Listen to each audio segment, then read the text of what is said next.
All right, so we're going to have a little instructional video here about baptism.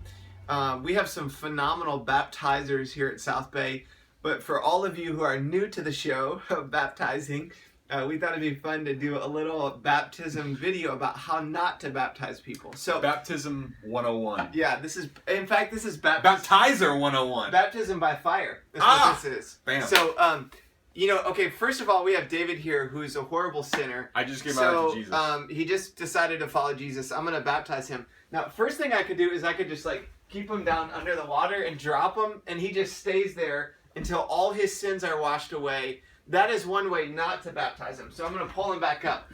Right. So the first thing to not do is, the prolonged immersion. The second one that we don't want to do is, the half dip.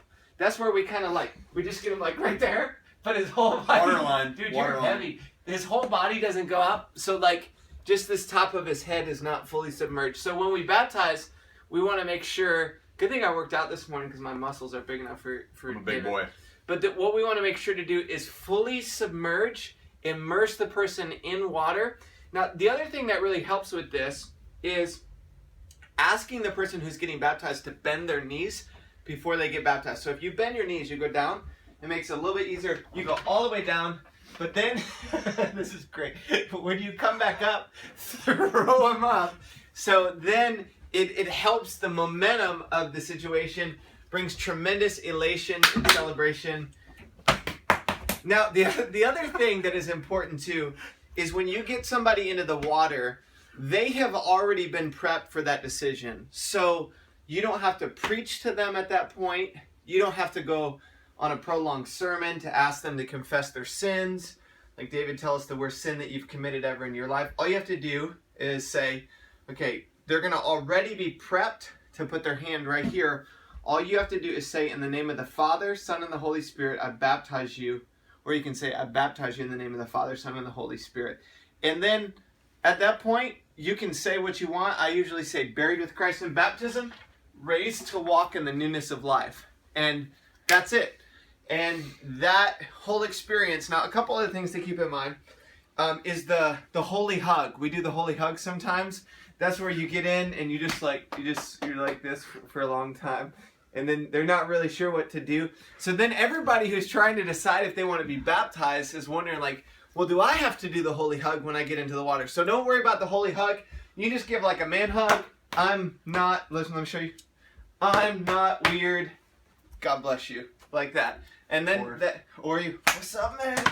So, that's all acceptable. Any other things that we should think about when we're doing baptism? Clean the arm a little bit. I think that one of the things you want to do, you want to have them when they hold their hands, one hold their nose, the other one is hold the arm, because what this allows you to do is whenever they're here, you have a point to hold on to. So you can hold them their arms, so you go down, you can use the arm to pull them back up. And the left hand? So the left hand is going to be right back here on the back, so you can help kind of support their upper body, their neck or their head. If you have a bigger person sometimes, when they go down, you're just trying to get their head back out of the water, so you're bringing them up right there.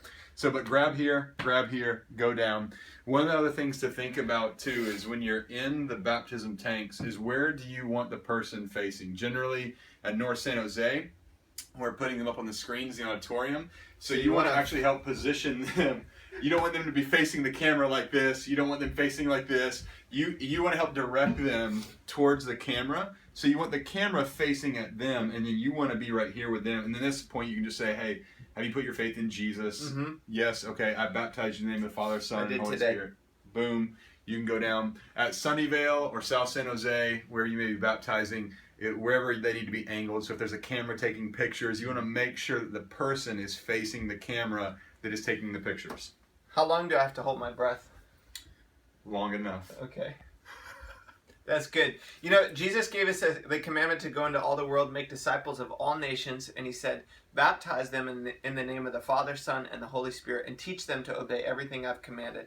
So baptism really is so essential to a person's journey spiritually. So this is a huge decision, and the mechanics of it really do make a difference, because in the middle of the service, there are people that are deciding, do I want to be baptized? And really, the whole response will influence them, whether or not they're making a decision. Also, it allows us to capitalize as leaders, as a church, on the momentum of it And when we do it in a way that's quick, that's celebratory, that is not awkward in front of large groups of people, that allows us to capture the momentum from a celebration standpoint with vision at a whole different level. The other thing that was really funny, one time recently, we had a guy who got baptized who his feet came off the ground. So I don't know how that happened, but maybe it was They like have to bend their knees. Yeah, it was like he went back and then the feet came up. So, hey, one other really funny story is when I was in seminary, I was doing baptisms with this guy from India. And I didn't know in India that you were supposed to go, they went forward when they baptized. So there were two of us, one guy from India who was baptizing and the other guy from India who was getting baptized. And the guy who was baptizing went forward, but we were in a little kiddie pool. So it only came up to, like, he was bent down and it only came up to like right here on his thighs. So he went forward and like only to about right here got baptized. And I'm thinking, the guy didn't get baptized. So he went forward, and then when he came back, I just went the whole way back. But his face was like a deer in the headlights. He was like he had just gotten off the roller coaster, and we threw him back in the water. And my seminary professor, who was like evaluating our church plant, was there that day, and he said, "Looks like you decided to do double dipping for baptism." So that guy needed an extra wash. Lots Moral of fun. of the story is know what you're doing. The other funny baptism story here is one time we had this in the church I was at in seminary. We had this plastic baptismal pool, and I threw the guy back, and I didn't realize he was too tall for the baptismal pool. So he hit the back of his head on this like ceramic baptismal pool. And so on that note, have the person come forward in the pool Oh, as that's far as good. they can, bend down. Also when they're coming in the pool, so that you don't strangle them, drop them, or break something on them. You can help them up the steps, especially if it's a lady. You can help her hold her hand, help her step into the pool, make sure she knows that there's a step, and then an even bigger step, because we have had people pre-baptized. When they're coming in the pool, they slip on the step and they fall down in the water. So you want to make sure you don't do that. If it's a guy coming up to be like, "Hey man, just watch the step when you come in and watch your head, because I don't want to kill you." So That's pretty much. good. That's a lot of stuff on baptism. Thanks. Boom. Y'all got